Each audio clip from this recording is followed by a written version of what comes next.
ਸੋ ਅਗਲੀ ਜਿਹੜੀ ਖਬਰ ਵਾਸ਼ਿੰਗਟਨ ਪੋਸਟ ਵਾਲੇ ਰਿਪੋਰਟ ਕਰ ਰਹੇ ਆ, ਕਹਿੰਦੇ ਵੀ ਆਈਸ ਵਾਲੇ 38.3 ਬਿਲੀਅਨ ਡਾਲਰ ਸਪੈਂਡ ਕਰਨ ਜਾ ਰਹੇ ਆ, ਜਿਹੜੇ ਵੇਅਰ ਹਾਊਸਿਸ ਨੂੰ ਡਿਟੈਂਸ਼ਨ ਸੈਂਟਰਸ ਦੇ ਵਿੱਚ ਬਦਲਣ ਦੇ ਲਈ, ਤਬਦੀਲ ਜਿਹੜਾ ਉਹ ਕਰਨ ਦੇ ਲਈ।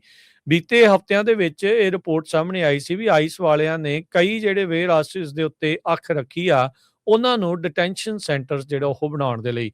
ਹੁਣ ਇਹ ਸਰਕਾਰ ਤਾਂ ਆਈ ਸੀਗੀ ਵੀ ਅਸੀਂ ਤਾਂ ਮਨੀ ਬਚਾਉਣੀ ਬੜੀ ਆ, ਡੋਜ ਜਿਹੜਾ ਉਹ ਲਿਆਂਦਾ, ਕੋਈ 2 ਕਹਿੰਦਾ, ਕੋਈ 7 ਬਿਲੀਅਨ ਕਹਿੰਦਾ। ਓਵਰਆਲ ਜੇ ਵਿੱਚ ਦੇਖਿਆ ਜਾਵੇ ਤਾਂ ਉਹ ਨਿਕੰਮਾ ਕੰਮ ਜਿਹੜਾ ਓਵਰਆਲ ਨਿਕਲਿਆ। ਇਹਨਾਂ ਨੇ ਆਪਣੀਆਂ ਜਿਹੜੀਆਂ ਸੰਸਥਾਵਾਂ ਇਹਨਾਂ ਨੂੰ ਚੰਗੀਆਂ ਨਹੀਂ ਸੀ ਲੱਗਦੀਆਂ, ਉਹ ਡੋਜ ਦੇ ਨਾਂ ਦੇ ਹੇਠਾਂ ਉਹ ਸਾਰੀਆਂ ਮਧੌਲਕੀਆਂ ਬੰਦ ਕਰਤੀਆਂ, ਲੋਕੀ ਫਾਇਰ ਕਰਤੇ ਤੇ ਬਚਾਇਆ-ਕਚਾਇਆ ਜਿਹੜਾ ਉਹਨਾਂ ਨੇ ਫੇਰ ਕੱਖ ਨਹੀਂ। ਸੋ ਯੂਐਸ ਹੁਣ ਇਮੀਗ੍ਰੇਸ਼ਨ ਕਸਟਮ ਐਨਫੋਰਸਮੈਂਟ ਵਾਲੇ 38.3 ਬਿਲੀਅਨ ਡਾਲਰ ਸਪੈਂਡ ਕਰਨ ਬਾਰੇ ਇਸ ਦੇ ਵਿੱਚ ਜਿਹੜੀ ਉਹ ਗੱਲ ਕਰ ਰਹੇ ਆ ਵੀ ਵੇਅਰ ਹਾਊਸ ਇਹਨਾਂ ਨੇ ਅਕ੍ਰੋਸ ਦਾ ਕੰਟਰੀ ਉਹਨਾਂ ਨੂੰ ਅਕਵਾਇਰ ਕਰਨਾ ਆ ਤੇ ਰੈਟਰੋਫਿਟ ਕਰਨਾ ਆ ਇਮੀਗ੍ਰੈਂਟ ਡਿਟੈਂਸ਼ਨ ਸੈਂਟਰਸ ਦੇ ਨਾਲ, ਜਿਸ ਦੇ ਵਿੱਚ tens of thousands of immigrants ਜਿਹੜੇ ਆ ਉਹਨਾਂ ਨੂੰ ਜਿਹੜਾ ਆ ਉਹ ਰੱਖਿਆ ਜਾਊਗਾ।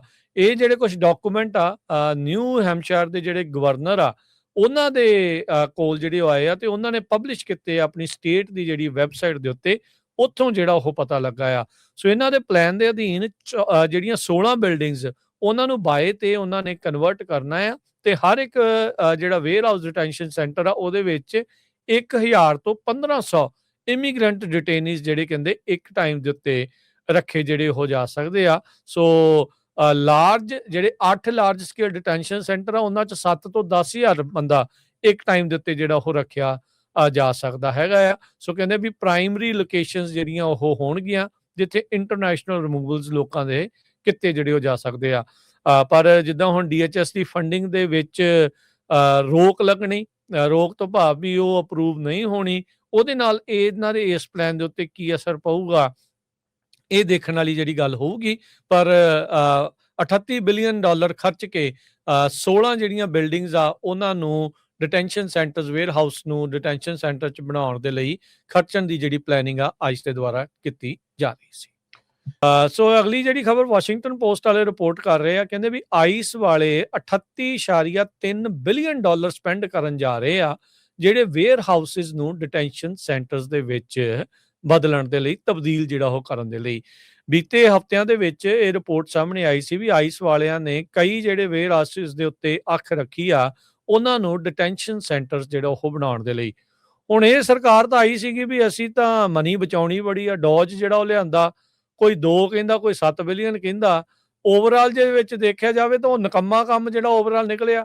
ਇਹਨਾਂ ਨੇ ਆਪਣੀਆਂ ਜਿਹੜੀਆਂ ਸੰਸਥਾਵਾਂ ਇਹਨਾਂ ਨੂੰ ਚੰਗੀਆਂ ਨਹੀਂ ਸੀ ਲੱਗਦੀਆਂ, ਉਹ ਡੋਜ ਦੇ ਨਾਂ ਦੇ ਹੇਠਾਂ ਉਹ ਸਾਰੀਆਂ ਮਧੌਲਕੀਆਂ ਬੰਦ ਕਰਤੀਆਂ, ਲੋਕੀ ਫਾਇਰ ਕਰਤੇ ਤੇ ਬਚਾਇਆ-ਕਚਾਇਆ ਜਿਹੜਾ ਉਹਨਾਂ ਨੇ ਫੇਰ ਕੱਖ ਨਹੀਂ।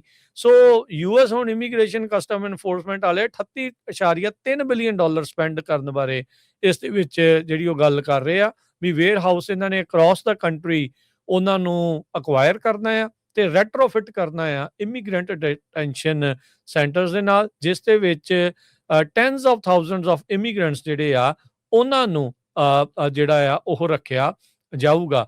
ਇਹ ਜਿਹੜੇ ਕੁਝ ਡਾਕੂਮੈਂਟ ਆ ਨਿਊ ਹੈਮਸ਼ਾਇਰ ਦੇ ਜਿਹੜੇ ਗਵਰਨਰ ਆ ਉਹਨਾਂ ਦੇ ਕੋਲ ਜਿਹੜੇ ਆਏ ਆ ਤੇ ਉਹਨਾਂ ਨੇ ਪਬਲਿਸ਼ ਕੀਤੇ ਆਪਣੀ ਸਟੇਟ ਦੀ ਜਿਹੜੀ ਵੈਬਸਾਈਟ ਦੇ ਉੱਤੇ, ਉੱਥੋਂ ਜਿਹੜਾ ਉਹ ਪਤਾ ਲੱਗਾ ਆ।